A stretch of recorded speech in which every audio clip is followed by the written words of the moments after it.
요한복음 17장 2절과 3절 두 절 말씀 우리 같이 읽습니다. 아버지께서 아들에게 주신 모든 사람에게 영생을 주게 하시려고 만민을 다스리는 권세를 아들에게 주셨음이로소이다. 영생은 곧 유일하신 참 하나님과 그가 보내신 자 예수 그리스도를 아는 것이니이다. 아멘. 하나님 아버지께서 그 아들 예수 그리스도에게 만민을 다스리는 권세를 주셨습니다. 그래서 하늘과 땅의 모든 권세를 내게 주셨다. 예수님은 제자들에게 그 권세를 선포했습니다. 예수님은 만왕의 왕이요 만주의 주가 되신 분이십니다. 만왕의 왕이라는 말은 온 세상의 모든 힘이 있고 권세 있는 자들, 그 배후에서 그 모든 것을 다스리는 분이라는 뜻입니다.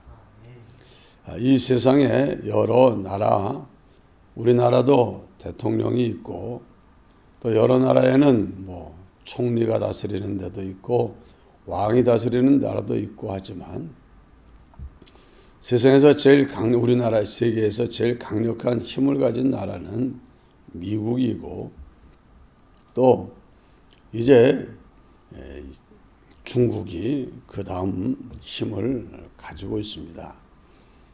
이들은 자기가 가지고 있는 힘을 가지고 여러 자기 나라뿐 아니라 다른 나라에까지 영향을 끼쳐서 자기가 원하는 대로 모든 것이 이루어지게 하려고 애를 씁니다.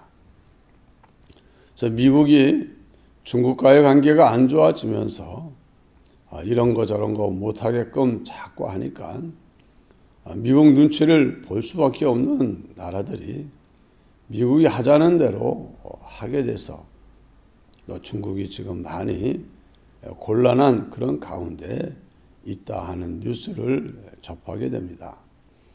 여러분, 옛날 이 성경이 기록될 당시에는 특별히 로마라고 하는 강력한 나라가 있었습니다. 그 나라는 유럽 대륙은 말할 것도 없고 중앙아시아 또 이 이스라엘 근동 심지어 아프리카 북부까지 그 모든 나라들을 자기의 속국으로 삼고 그곳에 있는 왕들을 세우기도 하고 폐하기도 하며 주변의 모든 나라들을 통치하는 일을 그 로마 황제가 했었습니다. 그래서 유다의 왕 헤롯도 자기가 스스로 왕이 된 것도 아니고 로마 황제가 야, 네가 유다 가서 너 원하는 게 뭐냐?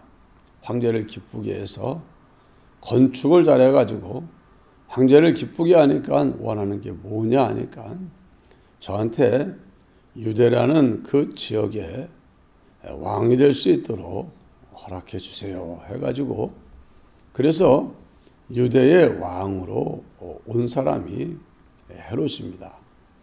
헤롯은 유대인이 아니고 에돔 사람입니다. 그래서 와가지고 그곳에 다스린 거예요.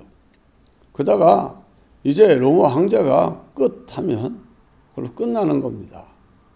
오늘 우리 예수 그리스도는 마치 로마 황제가 그 주변 나라를 다 다스렸던 것처럼 예수님이 지금 만민을 다스리는 권세, 모든 세상의 모든 것들을 그 마음에 원하는 대로 통치하고 다스리시는 일을 하고 있다. 우리가 믿어야 할 것입니다. 그런데 하나님 아버지가 예수 그리스도에게 권세를 주신 목적이 무엇인지를 예수님은 알고 있습니다. 자신의 사욕과 탐욕을 채우기 위해서 준 게 아니라는 겁니다. 나라의 통치자가 자기에게 위임된 권한을 정말 국민을 위하여 제대로 잘 사용하면 존경받는 정치인으로 남지만 사리 사욕을 위해서 권력을 사용하면 나중에 지탄을 받고 심지어 우리나라 두 전직 대통령처럼 이제는 재판을 받아가지고 죄가 있다고 판결을 받고 교도소에 들어가는 그런 일도 있게 되는 겁니다. 예수님이 받으신 그 권세와 권력의 목적은 뭐냐? 아버지께서 아들에게 주신 모든 사람에게 영생을 주게 하시려고 라고 했습니다. 하나님 아버지가 아들에게 주신 모든 사람, 하나님의 택한 사람들을 말합니다. 창세전 그리스도 안에서 예수 그리스도 안에 있는 풍성한 구원과 영생을 주시기로 작정한 사람들이 있습니다. 그래서 사도 바울도 복음을 전했는데, 한 곳에서 열심히 복음을 전했는데 어떤 사람들은 그 복음을 듣고 믿음으로 반응하는 사람이 있고, 어떤 사람은 두고 보자 하는 사람도 있고, 어떤 사람은 이게 말이 되는 소리냐고 하면서 오히려 역성을 내고 공개적으로 노골적으로 거절하는 사람도 있었습니다. 그 상황을 지켜보던 이제 사도 바울이 성경에 뭐라고 기록했냐? 영생을 주시기로 작정한 자는 다 믿더라. 영생을 주시기로 작정된 사람들은 다 믿더라 했습니다. 하나님이 이 땅에 태어나는 수많은 사람들 중에서 특별히 아들에게 주셔서, 야, 이 사람들은 내가 너에게 주니 내가 이들에게 영생을 얻게 하라. 그들의 허물과 죄를 대신 짊어지고 그들의 저주와 형벌과 사망을 대신하여 이제 내가 죄값을 치르고 저들을 살리라.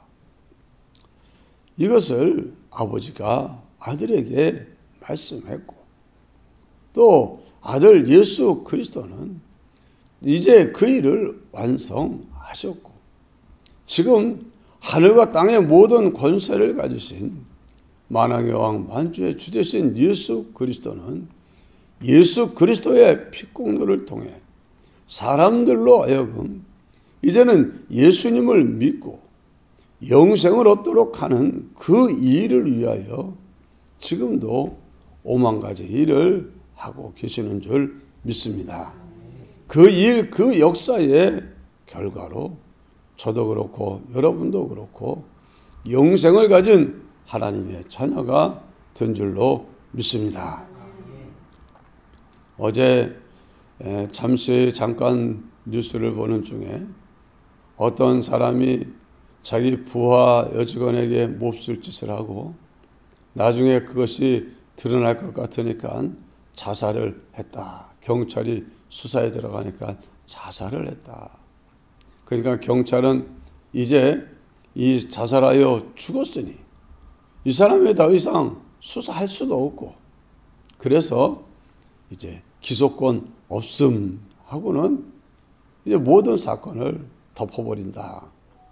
그런 뉴스가 나온 걸 잠시 들으면서, 그래, 죽으니까, 죽음으로 끝나버리니까 죽은 사람에게 무슨 죄를 묻고 무슨 죄를 정죄해서 그 사람에게 형벌을 주려고 그 기소하고 하는 건데 죽은 사람에게 무슨 형벌을 주냐. 그래가지고 죄가 있는데 죄를 그냥 드러내지 않고 덮어버리고 그냥 끝 해버리고 나니까 피해자는 억울하다고, 내가 그 억울한 거 뭐 할 새도 없고 그냥 이렇게 끝나버리면 너무 억울하다고, 이런 그 뉴스가 나오는 걸 보면서 제가, 그래, 우리 주님이 죽었으니까. 누구 대신 죽었어요? 우리 대신 죽었으니까. 우리가 지은 모든 죄 때문에 죄값을 치르고 대신 죽어버렸으니까. 죽으니까 더 이상 뭐가 없어요? 기소도 못한다. 죽은 사람에게 무슨 뭘 어떻게 할 수가 있겠습니까? 그래, 예수님이 죽은 게 내 때문에 죽었으니 나 역시 예수 죽음이 내 죽음이고 예수님의 형벌 받은 게 다 나 때문에 받은 것이니까 이제 나에게도 그래서 기소권이 없다고. 누가 예수 그리스도 안에 있는 사람을 송사할 수 있겠냐? 누가 정죄할 수 있겠냐? 그 이유가 죽었기 때문이구나. 제가 그 뉴스를 들으면서 죽으면은 끝이구나. 더 이상 그에 대해서 뭐든지 아무것도 할 수 없는데 그냥 죽은 것도 아니고 죄값을 치르고 죽었으니 이건 더더군다나 안 그렇겠습니까? 그 사람이 죄값을 치르지 않고 확 죽어버리니까 수치도 당하지 않고 사람들에게 잘못한 것에 대한 비난도 당하지 않고 무시도 당하지 않고 그냥 수사당하다가 확 죽어버리니까 피해자는 억울하다고 하지만 만일 그가 정말 자기의 죄값을 다 치르고 그 수치와 모멸과 가지고 있는 것에 대한 배상과 모든 것까지 다 하고 그리고 죽었으면 누가 그 사람에 대해서 뭘 할 수가 있겠습니까? 여러분, 오늘 여러분들은 죽은 사람입니다. 죄에 대하여 죽은 사람인 줄 믿으시기 바랍니다. 여러분은 죄에 대해서 죽은 사람입니다. 죄에 대하여 죽었으니 사망이 없고 사망이 없으니 지옥도 없고 여러분에게 있는 것은 영생인 줄 믿습니다. 하나님의 아들 예수 그리스도가 대신 십자가에 못 박혀 죽으심으로 우리에게 영생을 얻을 수 있는 길을 열어주시고 누구든지 저를 믿는 자마다 멸망치 않고 영생을 얻게 하려 하심이라. 예수님은 영생을 얻게 하시려고 십자가 박혀 죽으실 뿐 아니라 지금도 가지고 있는 모든 권세를 동원하여 성령을 주시고 진리를 주시고 사람들을 세워주시고 천사들을 동원하시고 그러면서 오늘 아버지께서 아들에게 주신 모든 사람에게 영생을 주시기 위해서 지금도 역사하고 계시는 줄 믿습니다. 우리가 받은 영생은 이제 존재적인 영생이 있습니다. 존재적인 영생, 나라고 하는 존재가 이제는 사망에 처하지 아니하고 지옥 심판을 받지 아니하고 영원한 생명을 가지고 사는 이것은 존재적인 영생입니다. 영생은 존재적인 영생만 있는 게 아니라 성경에는 행위와 이력의 영생도 있다. 행위와 이력의 영생. 내가 성령을 위하여 심는 자는 성령으로부터 뭘 거둬요? 영생을 거둔다.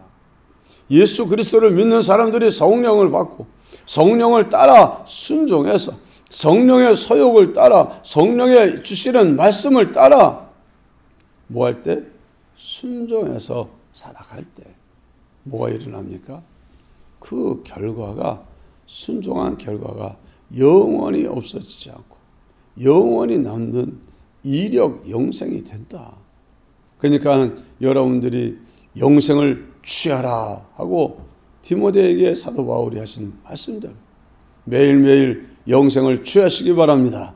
의의 열매가 영원히 있다고 했습니다. 하나님이 여러분들이 주신 현실 속에서 성령의 인도를 따라 살아가도록 하나님 아버지가 여러분에게 주신 그 은혜를 누릴 수 있도록 우리 주님이 지금도 기도하시면서 역사하시고 성령도 역사하고 계시는 것을 믿으시기 바랍니다. 이 아침 시간 여러분이 정말 주님의 뜻에 합당하게 마음과 몸과 시간을 들이면서 주님을 만나는 이 시간 없어지지 않고 영원히 남게 될 줄 믿습니다. 영원히 남는 그 추수의 삶을 매일매일 매 순간순간 살아가는 여러분이 되시기를 바랍니다. 영생이 뭐가 영생이냐? 영생은 어떻게 얻게 되냐? 유일하신 참 하나님과 그가 보내신 자 예수 그리스도를 아는 것이다. 여러분, 하나님을 알고 예수 그리스도를 알 때 여러분에게 참된 영원한 생명의 풍성함이 있게 될 줄 믿습니다. 여러분들이 아는 것만큼 하나님과 그 우리 주 예수 그리스도를 아는 그것만큼 여러분에게는 생명과 평강이 풍성한 삶을 누리게 되는 줄 믿습니다. 하나님 아버지를 알게 될 때, 예수 그리스도를 알게 될 때 그냥 들어가는 게 아니라 뭘로 하는 거예요? 믿음으로 알게 될 때 영생은 여러분의 것이 되고, 이제는 경험과 체험 속에서 더 깊이 알아갈수록 여러분의 삶에는 영생의 생명의 풍성함이 여러분에게 가득하게 될 줄로 믿습니다. 그래서 예수 그리스도는 우리로 하여금 하나님을 경험하고 알게 하도록, 우리에게 예수 그리스도를 알고 믿고 경험하도록 지금도 역사하고 있습니다. 우리가 믿고 순종해 보시고 믿고 기도해 보시고 믿고 살다 보면, 야, 정말 하나님이 이렇게 세밀하게 역사하시고 이렇게 오묘하게 역사하시는구나. 상상할 수 없는 놀라운 하나님의 역사하심이 있는 줄 믿습니다. 경험 체험하고 간증하는 여러분 되시기를 주의 이름으로 축원합니다. 기도합시다. 주님 감사합니다. 오늘도 귀한 말씀 주시니 감사합니다. 우리를 택하여 주셔서 감사합니다. 우리에게 영생을 주시려고 하나님의 아들을 십자가에 박아 죽게 하시고 우리 대신 죄값을 치루어 누구도 우리를 송사도 못하고 정죄도 못하고 심판도 우리에게 없는 참되고도 영원한 영생을 우리에게 선물로 주시니 감사합니다. 이제는 영원한 생명, 하나님을 알고 예수 그리스도를 믿음으로 아는 가운데서 얻게 된 이 놀라운 생명을 늘 풍성하게 누리며 살기를 원합니다. 믿음으로 살기를 원합니다. 기도로 살기를 원합니다. 순종으로 살면서 하나님과 예수 그리스도를 체험하고 경험하면서 우리 삶에는 생명의 풍성함이, 감사와 기쁨과 찬송과 평강과 은혜의 충만함이 넘치는 삶을 살 수 있기를 원합니다. 우리가 이제는 성령의 인도를 따라 순종하여 삶으로 영원히 없어지지 않는 영생을 취하는, 영생을 추수하는 삶을 살 수 있도록 주여 도와주시옵소서. 저들의 모든 필요를 아시는 주여, 영적인 필요, 육적인 필요, 물질적인 필요, 가정적인 필요, 하고 있는 사업적인 모든 필요까지 주여 공급하여 주시되 풍족하게 공급하여 주시옵소서. 특별히 저들을 통하여 저들에게 맡긴 영혼들이 영원한 생명을 얻게 하는 일에 저들도 쓰임받게 하여 주시옵소서. 예수님 이름으로 간절히 기도하옵나이다. 아멘. 기도하시다가 자유로 돌아가시기를 바랍니다.